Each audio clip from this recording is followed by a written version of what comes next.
And here in East Tennessee are now taking part. 9-year-old Elise Murphy has already earned a lot of Girl Scout patches.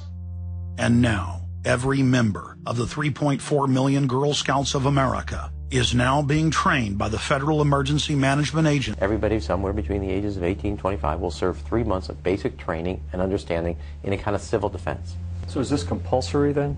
Well, you have to, in a sense, it's a required of everybody, 18 to 25, 3 months, and at some point at that point you do it.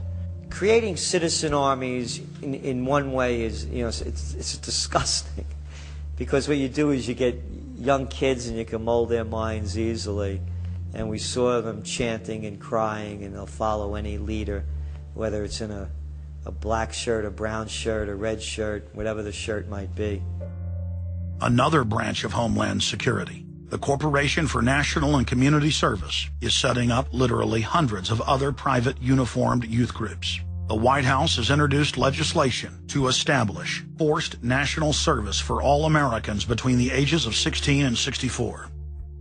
In 2008, the North American Military Governorship, known as NORTHCOM, announced that they had deployed 4,000 regular Army troops inside the United States to deal with civil unrest because they knew that their offshore masters were about to rob the United States blind. In 2009, the Pentagon requested funding from Congress to deploy 379,000 military personnel in thousands of communities across the United States. And now, legislation has been introduced in Congress to expand a system of FEMA concentration camps across the United States under the National Emergency Centers Act, H.R. 645. The Republic is hanging by a thread. The last vestiges of our free system of government are being swept away. You got time to watch baseball, you got time to watch football, you got time to entertain yourself. But I think a knowledgeable public we're losing, and we've got to get people back on track to paying attention, because if you don't pay attention to your government and what they're doing, you're going to pay some dire consequences for it. Unless we become active and become influential in the power centers of society, there's nothing we can do about it. Just knowing about it is not enough. And as long as we are given at election time an option between the Republican candidate or the Democrat candidate, both of whom have been selected by members of the Council on Foreign Relations and both of whom have the same general policies, that's not going to change anything either. So the real issue is, so what? And the answer is we've got to recapture control of the power centers of society. The people have a decision to make. Our nation has been seized in the jaws of a global corporate takeover. The Republic is passing into history. We're losing our freedoms. And it's up to every man, woman, and child in the United States to decide whether we're going to be fooled by the slick propaganda of the social engineers or whether we're going to restore the Republic.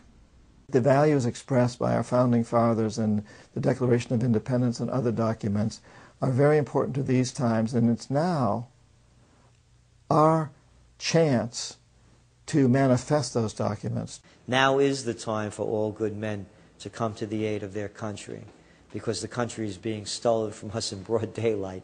Not only stolen metaphorically, but financially as well. The numbers don't lie. The American people, having been educated as to the truth, then have to rise up and demand and get a government that starts serving them. We need a change, and it isn't going to come from Democrats and Republicans. It has to come from the American people. Dissension is the greatest form of patriotism, and I believe that. Because if you don't hold your elected officials' feet to the fire and pay attention, you are going to get bad government. So it's imperative for all of us. It's our job as citizens of this great country to pay attention. This is our last chance to not relive history. Hundreds of nations have fallen to tyranny in the last century alone. America is a prize coveted by the despotic megacorporations that now dominate our planet. If their world government is truly to rise, freedom and the republic for which it stands must fall. Now is the time for all good men and women to come to the aid of their country.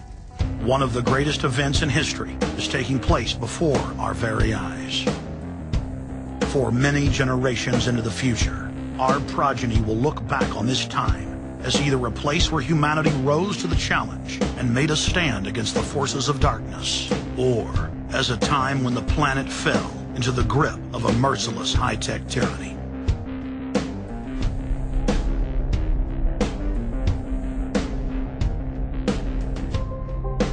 In Part 2 of Fall of the Republic, you will learn the elite's master plan for humanity.